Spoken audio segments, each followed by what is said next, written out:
Bom, pessoal, dando continuidade ao curso, nós vamos agora para a última parte do nosso conteúdo, que é a segunda lei da termodinâmica, certo?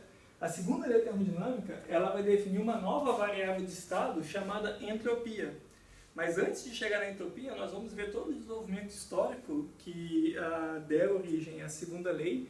E aí, ao juntarmos todas as ideias que nós desenvolvemos aqui nessas primeiras aulas, a gente vai chegar na conclusão do desenvolvimento dessa nova variável de estado, certo? Bom, de um modo geral, a segunda lei da termodinâmica ela rege a direção na qual fenômenos naturais acontecem. A lógica aqui é o seguinte: a primeira lei da termodinâmica ela falava de modo geral sobre a conservação da energia, certo? Então, só para puxar um pouco o que a gente viu lá, se eu tenho um sistema e eu adiciono calor nesse sistema, uma parte desse calor vai para o aumento da energia interna e outra parte vai para o trabalho. Mas a soma disso tem que zerar, certo? A energia não pode ser nem criada e nem destruída, tudo bem? Porém, algumas situações, na verdade em todas as situações, esse critério único não é suficiente para dizer a direção de um determinado evento. Por exemplo, se eu pego um ovo aqui, solto ele e deixo cair, ele vai cair no chão e vai quebrar, certo? Tem uma energia envolvida aqui. O processo inverso dele se juntar, regenerar e voltar para a minha mão, também vai ter uma conservação de energia. Porém, a gente sabe que isso não acontece. Não é a ordem natural das coisas. A primeira lei, nesse processo hipotético que eu falei, ela não vai ser violada. Portanto, alguma outra coisa tem que estar regendo o sentido dessas ocorrências naturais. E essa outra coisa é definida pela segunda lei da termodinâmica e a variável de estado, que é definida nessa lei, chamada entropia, certo? Bom, mas como eu falei, antes de falar da definição de entropia em si, das consequências quase que filosóficas dela, a gente vai passar por todo um desenvolvimento histórico que começou lá na Revolução Industrial, no início da utilização de máquinas térmicas, desenvolvimento de refrigeradores. Vamos juntar todas essas ideias, mostrar que elas falam da mesma coisa e definir que essa mesma coisa é o que a gente conhece como entropia. Beleza? Então, vamos começar esse desenvolvimento de formulações falando do que é a máquina térmica e motor, que deu origem ao que a gente chama de primeira formulação da segunda lei da termodinâmica, certo? Bom, como eu falei lá, na Revolução Industrial, que estavam buscando maiores eficiências das máquinas térmicas, que são aquelas máquinas que convertem calor em trabalho, e aí viram algumas limitações que deram origem a essa primeira formulação. Só de modo a definir, a máquina térmica ou motor é um dispositivo que transforma calor em trabalho enquanto opera em um ciclo. E esse ponto aqui ele é bem importante. A ideia de que nós estamos falando de ciclos termodinâmicos vai ajudar a gente a entender melhor essas formulações. Beleza? Bom, tendo-se essa ideia de máquina térmica, a primeira formulação da segunda lei, que é conhecida como enunciado de Kelvin-Planck, ela diz o seguinte: não é possível transformar calor completamente em trabalho com nenhuma outra mudança ocorrendo no ambiente. Isso aqui quando opera em ciclo. E por isso que é importante a gente pensar nisso aqui. Por quê? Quando eu falo unicamente que não é possível transformar calor completamente em trabalho e ponto final, essa informação é falsa. Porque, por exemplo, a gente viu lá atrás, quando eu tenho uma expansão isotérmica de um gás, por exemplo, a expansão isotérmica tem como consequência que a variação da energia interna é igual a zero. Delta U é igual a zero. Consequentemente, Q é igual a W. Calor é igual a trabalho. Portanto, eu consigo sim converter totalmente calor em trabalho. O que essa formulação fala é que em um ciclo eu não consigo. Certo? Não em uma etapa única. Então, é por isso que é importante a gente ter ideia de que a gente está falando que o motor ele funciona em ciclos e essa primeira formulação, obviamente, nós estamos falando também em ciclos. Tudo bem? Bom, deixei desenhado aqui um esquema que é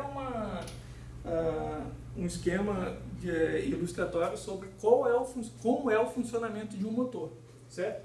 O que seria isso? O motor ele é composto, de um modo geral, de um reservatório térmico de temperatura mais alta, um reservatório térmico de temperatura mais baixa e um gás de trabalho operando em ciclos aqui, certo?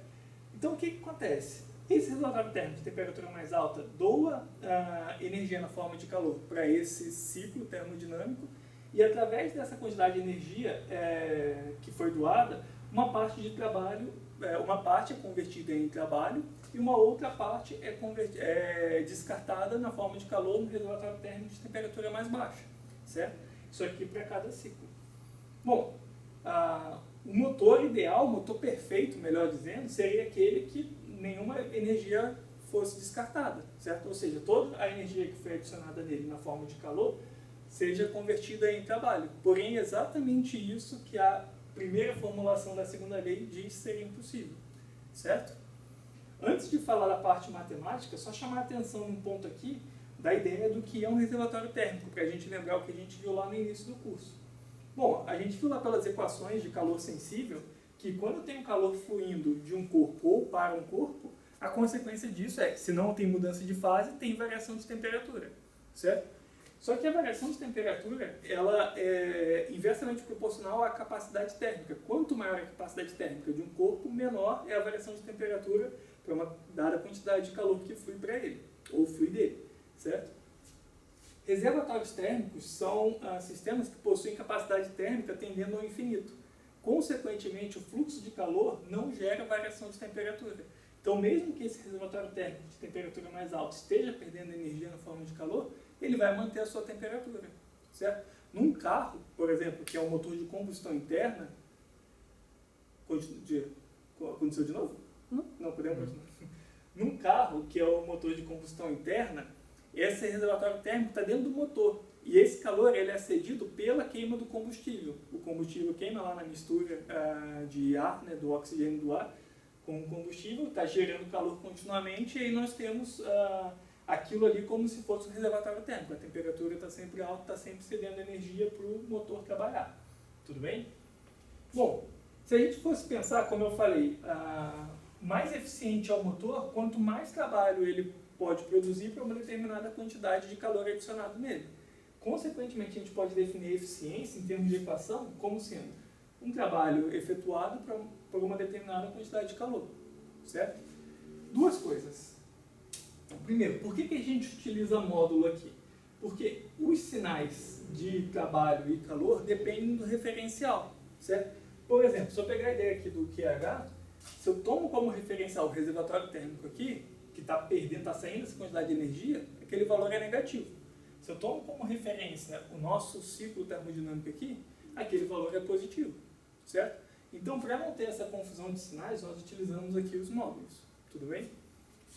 Quais são os limites matemáticos para os valores da eficiência? Obviamente, se eu não tenho nenhum trabalho sendo produzido, a eficiência é igual a zero, certo? Esse é o limite inferior. E o limite superior seria quando eu tenho todo o calor que é adicionado convertido em trabalho, ou seja, a eficiência igual a 1, certo? Não pode ser mais do que isso, porque a energia não pode ser produzida. É o que fala lá a primeira lei da termodinâmica, certo? Só que essa eficiência igual a 1 não pode ser atingida de acordo com a primeira formulação da segunda lei, certo? E a gente consegue chegar a isso matematicamente de forma mais fácil ao nós pensarmos que esse trabalho aqui é matematicamente igual a todo o calor que entra menos todo o calor que sai aqui. A gente consegue ver o balanço energético por essa figura. Então, se eu escrever a equação substituindo esse termo W por QH menos QC, e abrindo a fração aqui, isso aqui vai ficar matematicamente igual a 1 menos QC sobre QH, é fácil a gente perceber que a eficiência igual a 1 significaria um QC igual a 0, certo? E é exatamente isso, mais uma vez falando, que não é permitido pela primeira lei da termodinâmica. Tudo bem? Bom, no próximo vídeo a gente vai fazer um exercício em que nós temos um ciclo termodinâmico montado, e aí vai ficar mais fácil enxergar a definição do que é esse QH, o que é o QC e o que é o trabalho. E aí entender por que a eficiência não pode ser 1. Beleza?